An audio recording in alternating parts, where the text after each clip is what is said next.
Hello আমার গল্পপ্রিয় বন্ধুরা, কেমন আছো সকলে? আশা করছে অনেক ভালো আছেন। তো বন্ধুরা, আমি মোহিনী আজ তোমাদের শোনাবো দারুণ একটি গল্প, তাই হেডফোন কানে লাগিয়ে বসে পড়ে যাও। গ্রামের নাম রূপপুর। দিগন্ত জোড়া সবুজ ধান খেয়ে তার মেঠো পথের ধারে ফুটে থাকা বুনো ফুলের শান্তিতে ঘেরা এক জগত।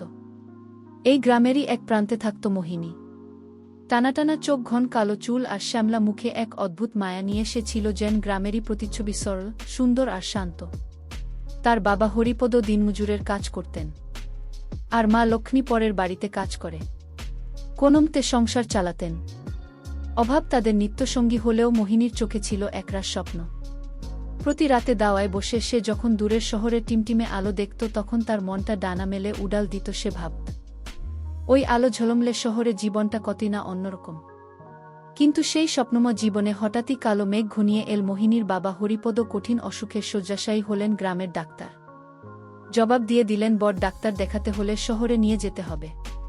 কিন্তু টাকা কোথায়? সামান্য জমানো টাকা আর মোহিনীর রূপোর মল জোড়াও যথেষ্ট ছিল না। উপায় না দেখে গ্রামের এক পরিচিত কাকার মাধ্যমে মোহিনী শহরে কাজ করার সিদ্ধান্ত নিল।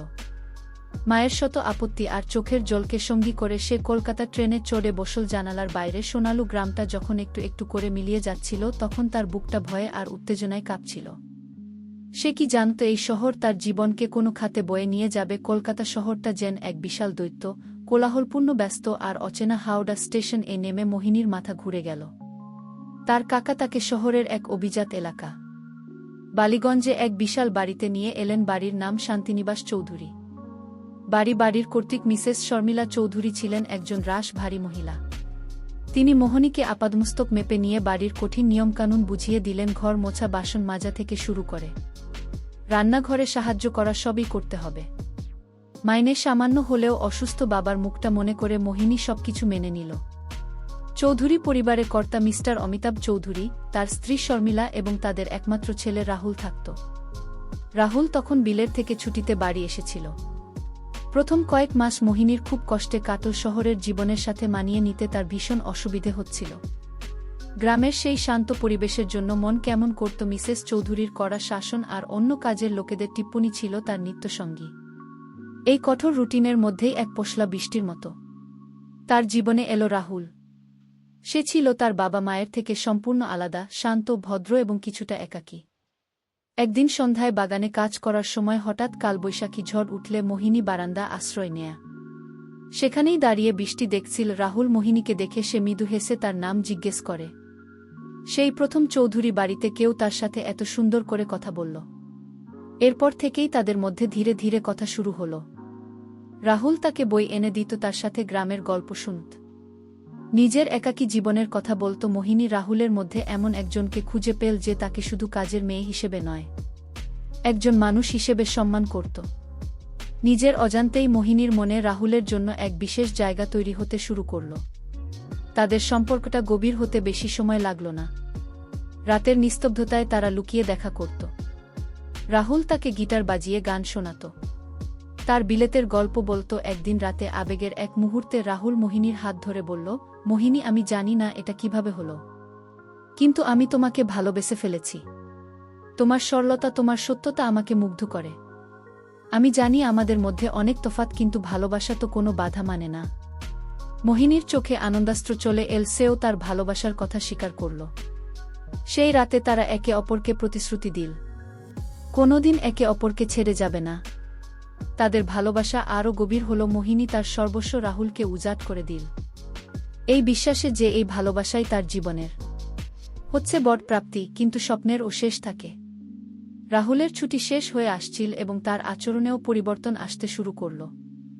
সে আগের মতো আর সময় দিত না, বন্ধুদের সাথে পার্টিতে ব্যস্ত থাকত।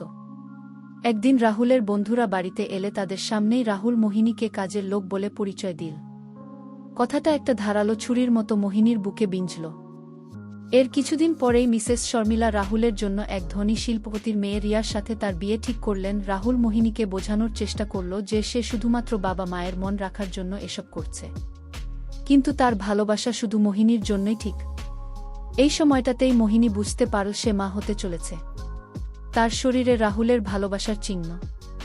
সে ভেবেছিল এই খবরটা শুনে হয়তো রাহুল সব বাধা অগ্রাহ্য করে তাকে গ্রহণ করবে। কিন্তু তার ভাবনা ভুল ছিল।